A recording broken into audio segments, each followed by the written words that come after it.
आधी रात को पुलिस वालों के पास एक फोन आता है और उसमें बताया जाता है कि एक लड़की नहर में डूब रही है। इसको मैं बचाने की कोशिश कर रहा हूं, लेकिन अकेले होने की वजह से इसको बचा नहीं पा रहा हूं। अगर आप लोग यहाँ पर मदद करेंगे तो शायद मैं इस लड़की को बचा पाऊंगा। इस तरह की बातें जैसे ही पुलिस वाले सुनते हैं, तुरंत उधर से कहते हैं कि आप अपना लोकेशन भेजिए, हम लोग यहाँ से पहुंच रहे हैं आपके पास। जैसे ही पुलिस वालों को लोकेशन मिलता है, पुलिस वाले तुरंत वहां पहुंच जाते हैं और देखते हैं नहर में एक लड़की जो है वो डूबी पड़ी है, उसके शरीर पर एक भी कपड़ा नहीं है। तब गोताखोर की मदद से उस लड़की को बाहर निकाला जाता है और तब पता चलता है कि इस लड़की की सांसें जो है थम चुकी हैं, अब ये जिंदा नहीं है। अब पुलिस वालों को उसका पहचान करना बड़ा मुश्किल हो रहा था। आखिर वो लड़की कौन थी जो नहर में डूब कर मर चुकी थी, और जिसने फोन किया था आधी रात को, आखिर वो बंदा कौन था जो उसको बचाने की कोशिश कर रहा था लेकिन उसको बचा नहीं पाया। ये सारी कहानी आइए हम इस वीडियो में जानते हैं। राम राम, आदाब, सत श्री अकाल। मेरा नाम अमर है और आप देख रहे हैं क्राइम स्टोरी। हिमाचल के मंडी की रहने वाली निशा सोनी, जो कि एयर होस्टेज बनना चाहती थी, वो अपने सपने को उड़ान देना चाहती थी।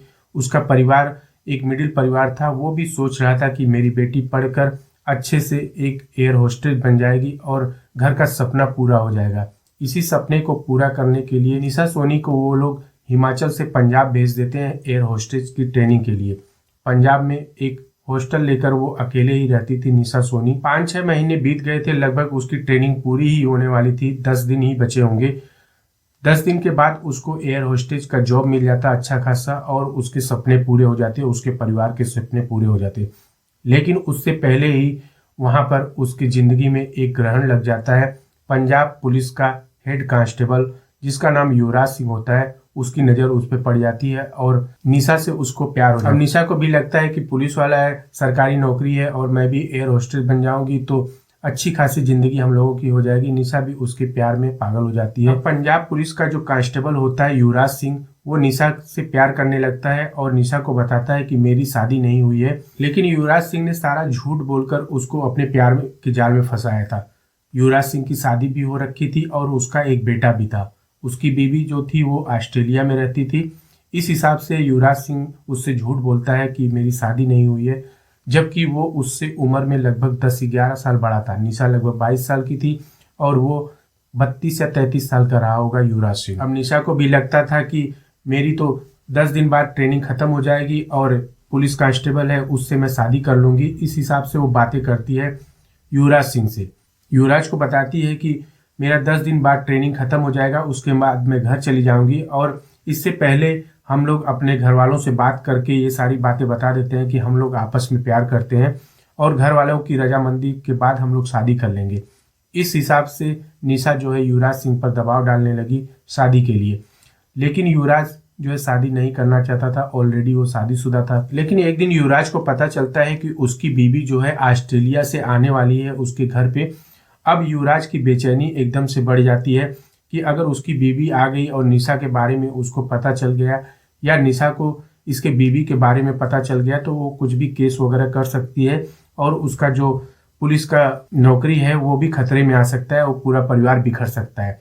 अब युवराज को कहीं ना कहीं डर सताने लगा कि निशा से छुटकारा कैसे पाया जाए। इस हिसाब से वो प्लान करने लगा। युवराज सिंह ने एक चालाकी और भी कर रखी थी कि निशा का कुछ आपत्तिजनक वीडियो और फोटो भी उसने बना रखा था, जिसके बदौलत वो बार बार ब्लैकमेल करके जब भी जहां चाहता था उसको बुला लेता था और उसके साथ रहता था। इस हिसाब से वो ब्लैकमेल भी करता था और अपना प्यार भी जताता था युवराज सिंह निशा से। अब एक दिन क्या होता है कि जो निशा की बहन होती है रितु, वो उससे मिलने के लिए उसके रूम पर आती है और निशा को कहती है तुम मेरे साथ चलो, कुछ दिन मेरे साथ रहना, उसके बाद आ जाना। ये सारी बातें करके दोनों बहन घर से निकलती हैं और रास्ते में जा रही होती हैं। तभी युवराज सिंह का फोन आता है, लेकिन जो निशा होती है वो फोन को डिस्कनेक्ट कर देती है। उसके बाद कुछ समय बाद फिर से फोन आता है और फिर से डिस्कनेक्ट कर देती है।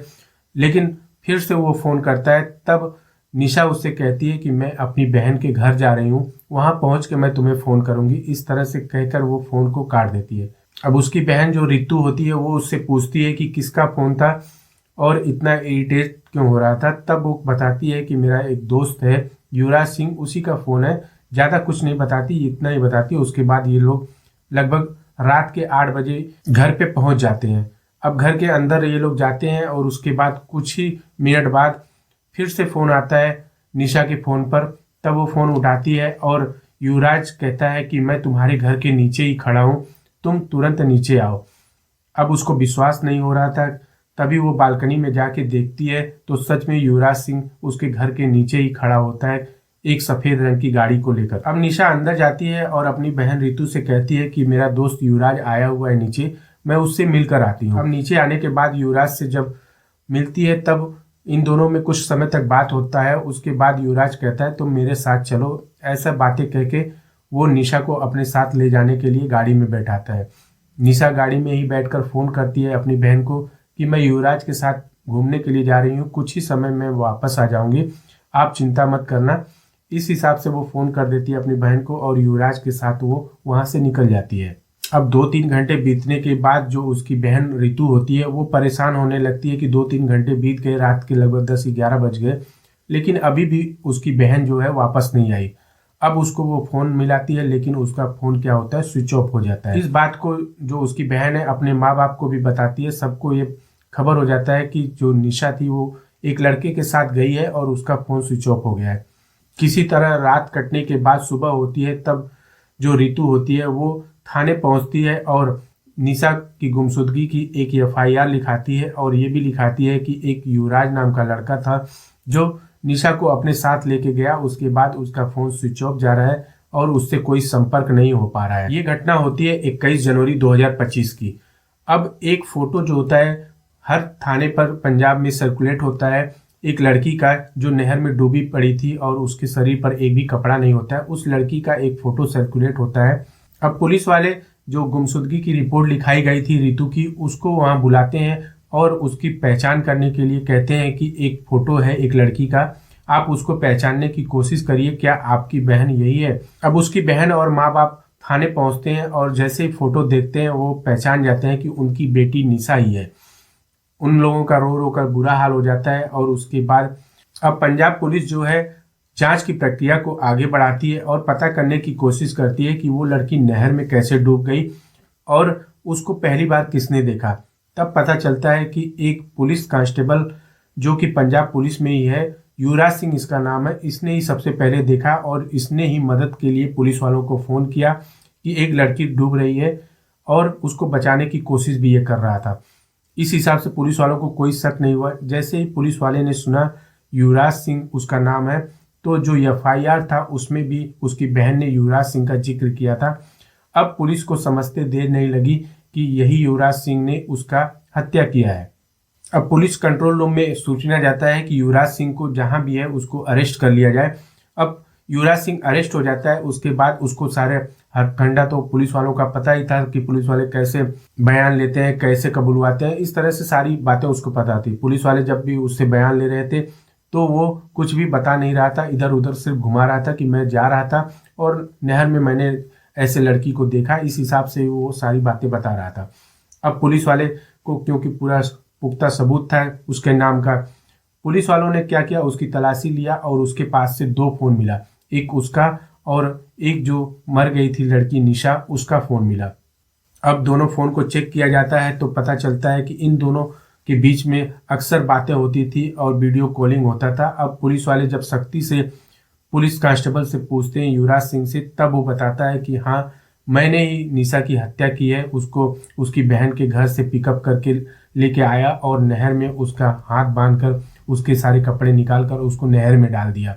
जब वो डूब गई उसके बाद मैंने पुलिस वालों को अपने बचाव के लिए पुलिस को गुमराह करने के लिए फ़ोन किया कि एक लड़की नहर में डूब रही है, इसको बचाने की आप लोग कोशिश करिए और जल्दी यहाँ आ जाइए। मैं ये सोच रहा था कि पुलिस वाले आएंगे और जब देखेंगे कि मैंने ही फ़ोन करके बताया है कि ऐसे ऐसे घटना है तो मेरे पे कोई शक नहीं होगा, इस हिसाब से मैं आराम से बच जाऊँगा।